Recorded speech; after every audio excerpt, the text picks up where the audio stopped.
آج دیوار چین دیکھنے کا پروگرام تھا۔ انسانی محنت کے اس عظیم شاہکار کے بارے میں اتنا کچھ سن اور پڑھ رکھا تھا کہ اس کو اپنی آنکھوں سے دیکھنے کا تصور ہی بڑا ایکسائٹنگ تھا۔ خلابازوں کے بیان کے مطابق یہ ہماری زمین کی واحد نشانی ہے جو بہت بلندی سے بھی نظر آتی اور پہچانی جاتی ہے۔ معلوم ہوا کہ دیوار کا جو حصہ بیجنگ کے قریب سے گزرتا ہے وہ یہاں سے تقریباً 75 کلومیٹر دور ہے۔ بیجنگ سے نکلتے ہوئے راستے میں ایک چوک سا پڑا جس کے درمیان ایک بڑا سا مینارہ ایستادہ تھا اور اس مینار کے اوپر ایک گھڑ سوار شخص کا مجسمہ رکھا گیا تھا۔ معلوم ہوا کہ یہ ایک کسان مجاہد آزادی لیز چھنگ کا مجسمہ ہے جس نے بادشاہ کے ظلم کے خلاف علم بغاوت بلند کیا تھا اور 3 مہینے حکومت کی تھی۔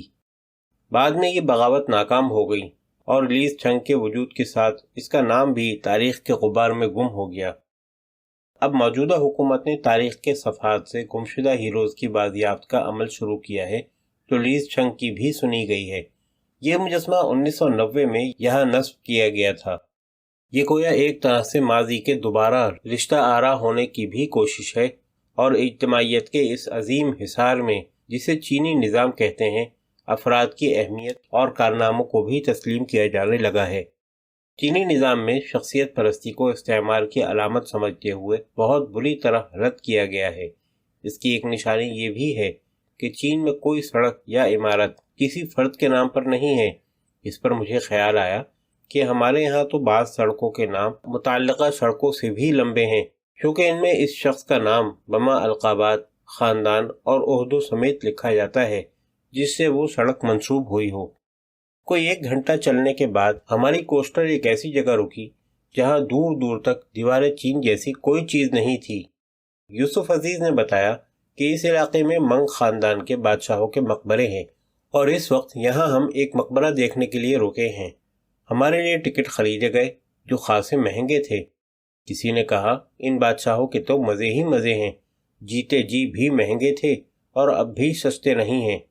معلوم ہوا کہ بادشاہ سلامت کی قبر خاصی گہرائی میں ہے اور ہمیں تقریباً 4 منزلیں پہلے نیچے اترنا اور پھر چڑھنا ہوگا۔ یہ سنتے ہی منیر نیازی نے متعلقہ بادشاہ اور منگ خاندان کے بارے میں کچھ ایسے خیالات کا اظہار کیا جنہیں خیالات کے علاوہ کچھ بھی کہا جا سکتا ہے۔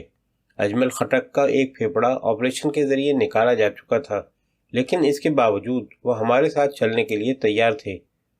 مصر کے فرعونوں کی طرح چینی بادشاہوں کو بھی یقین تھا کہ ایک دن وہ دوبارہ زندہ ہو سکیں گے، چنانچہ انہوں نے بھی اپنے مقبروں میں بہت سا ساز و سامان اور مال و دولت اپنے ساتھ دفن کروا لیا تھا اور اسے زمانے کی دست برد سے محفوظ رکھنے کے لیے اپنی قبروں کو زمین دوز سنگی حصاروں میں تعمیر کروایا تھا۔ مقبرے کا سیلن زدہ راستہ طے کرتے ہوئے میر بہت یاد آئے۔ جس سر کو غرور آج ہے یا تاج وری کا، کل اس پہ یہیں شور ہے پھر نوح گری کا۔ وہ ذی حشم لوگ جن کی جنبش ابرو سے لوگوں کی زندگیوں کے فیصلے ہوا کرتے تھے، جب قبر کے گڑھے میں اترتے ہیں تو کتنے بے حقیقت ہو جاتے ہیں۔ انسان کو کیڑے مکوڑوں سے زیادہ بے وقت جاننے والی آنکھیں سچ مچ کے کیڑے مکوڑوں کا رزق بن جاتی ہیں۔ سرد اور بے رحم بریکٹوں کے درمیان کیسے کیسے منہ زور طوفان بند ہو جاتے ہیں اور کتاب میں صرف اتنا لکھا جاتا ہے کہ فلاں ابن فلاں، پیدائش سن 1601، وفات سن 1670، لیجئے قصہ ختم۔ مقبرے سے باہر آ کر کھلی ہوا میں لمبے لمبے سانس لینے کے درمیان میں نے اپنے نوٹس لینے والی ڈائری نکالی اور ساتھیوں سے یہاں مدفون منگ بادشاہ کا نام پوچھا۔ کسی کو بھی اس کا نام یاد نہ آیا، حالانکہ ہم نے اسے 2-3 جگہ پڑھا اور تھانگ سے سنا بھی تھا۔ اللہ اکبر، اللہ اکبر، اللہ اکبر۔ سب لوگ ایک جگہ جمع ہو گئے تو تھانگ نے اعلان کیا کہ اب یہاں دوپہر کا کھانا کھایا جائے گا کیونکہ 12 بجنے والے ہیں۔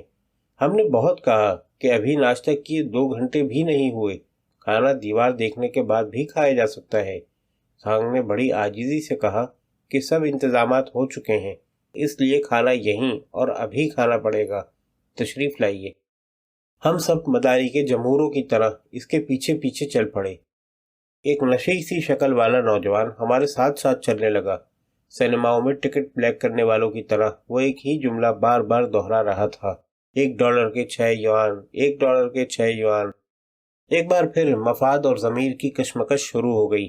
کسی نے جمع تفریق کر کے بتایا کہ ہر ڈالر کے پیچھے تقریباً 1 یوان زیادہ مل رہا ہے اور پردیس میں اس سے کافی کام لیا جا سکتا ہے، لیکن یہاں پھر ملک کے ثقافتی سفیر ہونے کا احساس غالب آیا اور کسی نے بھی اس بلیکیے نوجوان کی حوصلہ افزائی نہیں کی۔ کچھ تو اس دن گرمی زیادہ تھی اور کچھ بادشاہ سلامت کی عبرت کدے کا راستہ اور فاصلہ بھی نامعقول تھا۔ چنانچہ ہوٹل پہنچتے پہنچتے پسینہ سب کی پیشانیوں پر چمک رہا تھا۔ حسن نے میرے فارغ البال سر کی طرف اشارہ کرتے ہوئے کہا کہ پسینے کی وجہ سے تمہارے بال اور بھی کم لگ رہے ہیں۔ میں نے کہا، بات یہ نہیں کہ میرے سر پر بال کم ہیں، اصل میں میرا سر زیادہ بڑا ہے۔ وہی صاحب تقریباً قربان ہونے کے انداز میں لہکے، بیوٹیفل۔ عزیز بگٹی نے تھانگ کے ذریعے پتہ کیا کہ اس کمرے کا ایئر کنڈیشن خراب ہے۔ کھانے کی میز قدرے چھوٹی تھی، اس لیے اس پر کراکری کے شو روم کا گمان ہو رہا تھا۔